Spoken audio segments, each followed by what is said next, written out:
dan penindasan yang dilakukan oleh pemerintah kolonial Belanda mendorong rakyat Indonesia untuk melakukan perlawanan.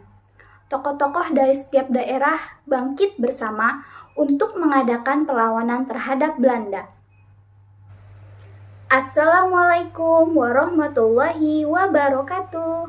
Hello students, nice to meet you again. How are you today? I hope you are fine. Alhamdulillah, Miss Risna fine too. Okay, before we start our lesson, let's reciting Basmalah together. Bismillahirrahmanirrahim. Pernahkah teman-teman melihat gambar tersebut?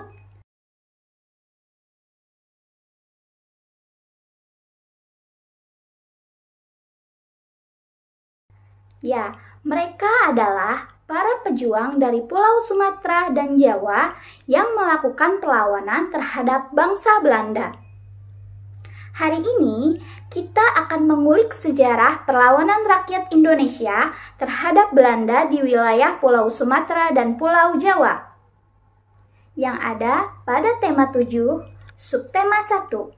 Adapun tujuan pembelajaran hari ini, dengan teman-teman mengamati video ilustrasi dan sejarah perlawanan rakyat Indonesia terhadap Belanda, teman-teman dapat menjelaskan faktor-faktor penting penyebab terjadinya perlawanan rakyat Indonesia di Pulau Sumatera dan Pulau Jawa terhadap Belanda. Berikut sejarah perlawanan rakyat di Pulau Sumatera terhadap kolonial Belanda. Tergambarkan pada Perang Aceh di 26 Maret tahun 1873 silam. Sikap arogan Belanda yang menerjunkan militernya untuk menguasai Aceh membuat masyarakat setempat tersulut amarahnya dan kemudian memutuskan untuk berperang. Pertempuran demi pertempuran berdarah tersaji di kedua belah pihak. Sengitnya perlawanan pada pejuang Aceh membuat militer Belanda kewalahan hingga perang pun berlarut-larut selama 30 tahun lebih. Teman-teman, Perang Aceh dilatar belakangi oleh tindakan Belanda melanggar beberapa traktat atau perjanjian terkait kerajaan Aceh.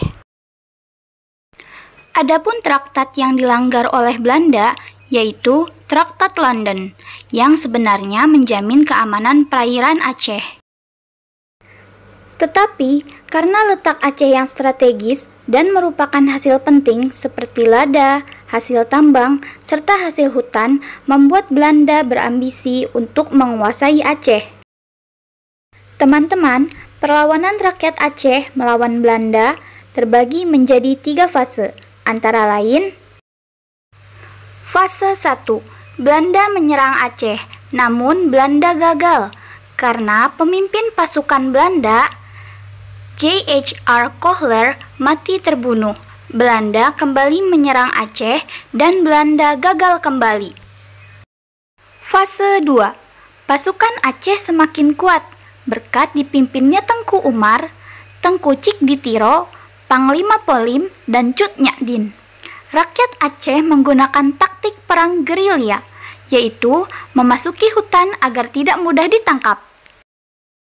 Fase 3, Belanda menerapkan strategi yang disarankan oleh Snouck-Hurgronje, yaitu memecah belah atau adu domba divide et impera, yaitu memisahkan kaum pemimpin dengan ulama. Kemudian Belanda berhasil mencerai-beraikan para pemimpin perang Aceh. Dan Tengku Umar pun gugur dalam sebuah pertempuran di Melaboh. Perjuangannya dilanjutkan oleh istrinya Cut Nyadin. Namun Cut Nyadin tertangkap, lalu diasingkan ke Sumedang.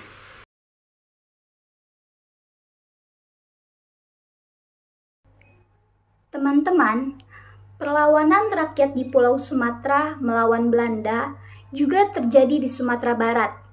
Perlawanan rakyat Sumatera Barat ini dikenal dengan sebutan Perang Paderi. Perang Paderi dilatar belakangi karena adanya politik adu domba Belanda terhadap kaum adat dan kaum Paderi. Akibatnya, timbul ketegangan dan bentrokan.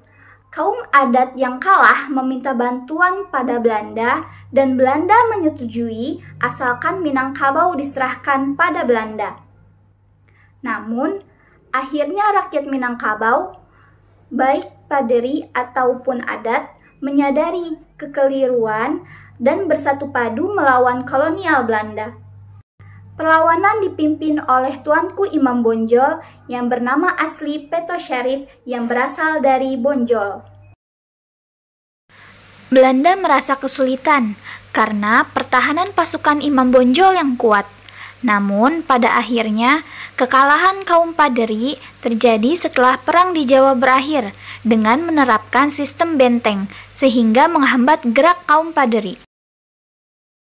Akhirnya, Imam Bonjol terpaksa mengadakan perundingan dengan Belanda.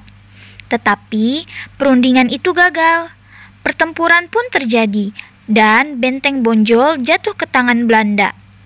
Imam Bonjol berhasil ditangkap dan ditahan. Ia diasingkan ke Cianjur, kemudian ke Ambon, dan yang terakhir ke Manado, sampai ia wafat di sana. Berikut sejarah perlawanan rakyat Jawa terhadap Belanda.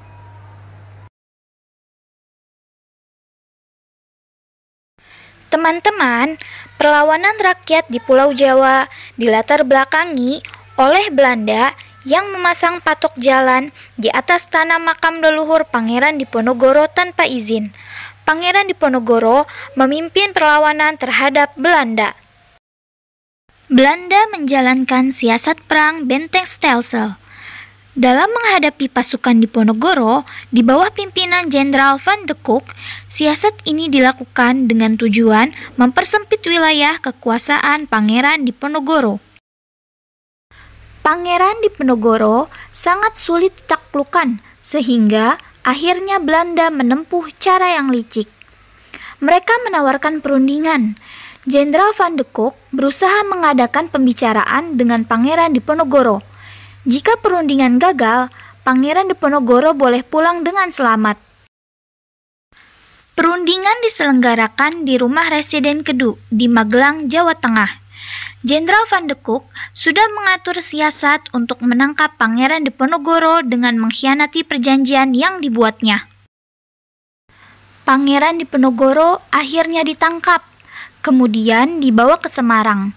Setelah dibawa ke Batavia, Jakarta, Pangeran Diponegoro diasingkan ke Manado, Sulawesi Utara.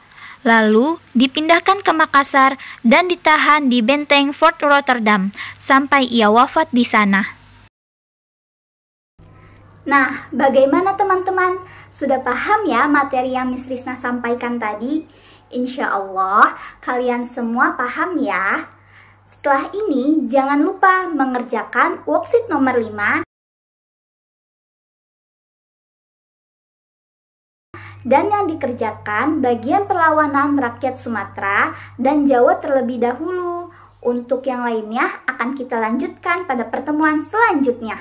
Kerjakan dengan teliti dan mandiri ya teman-teman.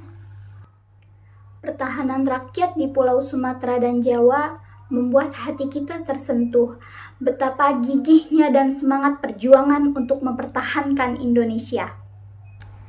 Demikian pembelajaran kita hari ini. Semoga ilmu yang kita dapat hari ini bermanfaat buat kita semua. Let's recite hamdalah before we end the lesson. Alhamdulillahirabbil alamin. Thank you for today. Wassalamualaikum warahmatullahi wabarakatuh.